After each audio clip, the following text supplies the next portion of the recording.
आता धुळवड खेळून झाली. हा आता आधी घरी जा. नाही, तुमचं झालं असेल तर म्या जाईल, तर म्या साळतच जाईल.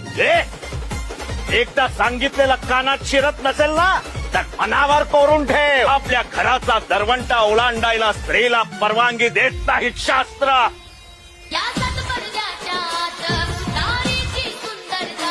या व्यतिरिक्त जर का स्त्री घराच्या बाहेर पडली तर अशा स्त्रीचं चारित्र्य शुद्ध समजत नाही समाज.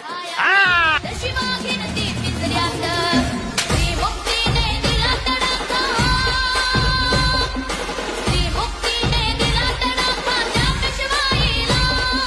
काल तकडं मारली, आज चिखल फेकला. या काही बोलले, चिखलाला बी फुलच मानलं नवं. तर आज पतूर आमच्या माईने माझ्या अंगाला हात लावला नाही, त्या बापासारख्या आबांनी माझ्यावर हात उगारला नाही, तर माझ्या अंगाला हात लावणारे तू